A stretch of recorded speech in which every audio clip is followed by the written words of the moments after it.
जिंदगी और कुछ भी नहीं, तेरी मेरी कहानी है। नमस्कार दोस्तों, स्वागत है आपका आपके अपने चैनल हंग्री स्पिरिट्स में। हंग्री स्पिरिट्स देख रहे सारे दर्शकों का मैं अंजू शर्मा दिल से स्वागत करती हूँ। यही कहानी है राही की और अनुपमा की। जिंदगी और कुछ नहीं, तेरी मेरी कहानी है, क्योंकि आज के प्रीकैप ने ये बात साबित कर दी। राही की जो माफी थी उसने नहीं जगाया अनुपमा को, मगर बेटी के दर्द ने जगा दिया। नहीं रोक पाई अपने आप को जब अपनी छोटी के दर्द भरी आवाज अनुपमा तक पहुंची। नमस्कार अगेन, और आपसे गुजारिश, जिन्होंने अभी तक चैनल को सब्सक्राइब नहीं किया है कर लीजिए, साथ में दोस्तों बेल आइकन दबाइएगा ताकि आपको हमारी वीडियोस के नोटिफिकेशन मिलते रहें। आखिरकार वो बॉन्डिंग जिसको हम देखने के लिए तरस रहे थे काफी देर से, वो बॉन्डिंग आज दिखाई दी, दर्द की बॉन्डिंग। क्योंकि जितना भी सफर हमने राही का देखा है, जितना सफर हमने अनुपमा का देखा है, ये पूरा का पूरा सफर जो है सिर्फ दर्द का सफर है। राही कहीं भी रही दर्द में रही, इस अफसोस में रही कि मेरा कोई नहीं, मेरे पॉप छोड़ के चले गए, मेरी माँ ने मेरे साथ ऐसा कर दिया। इसी को उसने अपना पहाड़ बना लिया और इसी दर्द के नीचे दब के उसने अपनी जिंदगी को नरक बना लिया। इधर अनुपमा दुनिया के साथ चलती रही, शाह परिवार की रिस्पॉन्सिबिलिटीज निभाती रही, मगर अंदर से अनुपमा टूटी हुई। अनुपमा ऐसी हो गई कि अब उनको शाह परिवार की बातों का असर ही नहीं होता। जैसे कोई कुत्ता भौंकता है वैसे उसको लगता है कि ये बोलते हैं, बोलते रहें, मुझे नहीं कोई फर्क पड़ता, चाहे ये कुछ भी कहें, अब मैंने कान बंद कर लिए हैं। सिर्फ मेरे होश है तो सिर्फ इसीलिए कि मैंने इनको खाना खिलाना है, मैंने इनको राशन पानी देना है, वगैरह वगैरह। ये आज का सीन पूरा यही डिपिक्ट कर रहा था मेरे लिए। नहीं दे पाई अनुपमा माफी राही को, क्यों?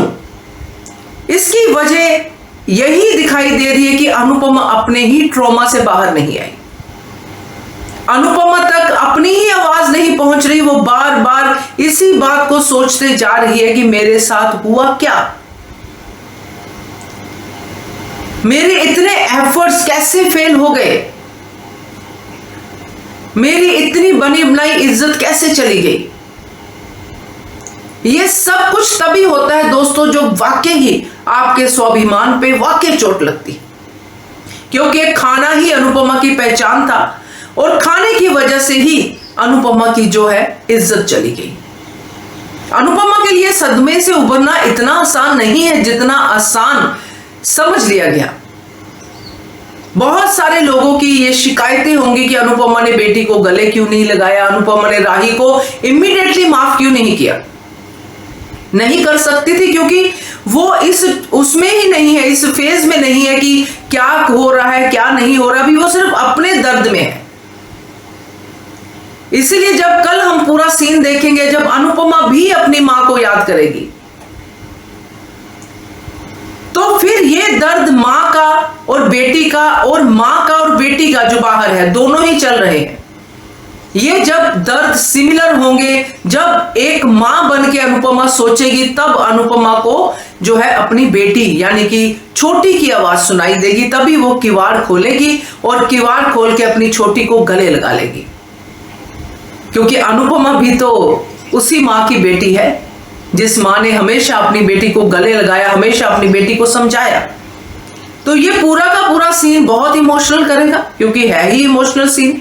और यहां पे एक बात बिल्कुल क्लियर है कि अब इन बातों का असर जो अनुपमा पे नहीं होता है, जैसे कि तोशु का बोलना, सबका बोलना, तो अगर असर होता है तो राही की आवाज का, राही की दर्द भरी उस आवाज का।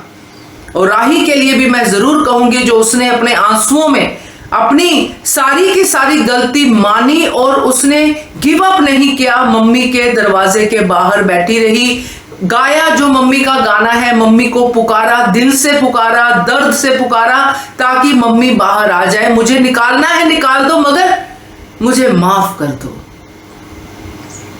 आज मां बेटी दोनों ने मेरा तो दिल जीत लिया भाई, क्योंकि आगे कहानी जो भी बनती है, जैसे भी बनती है, मैं उसमें नहीं पढ़ूंगी। मगर इस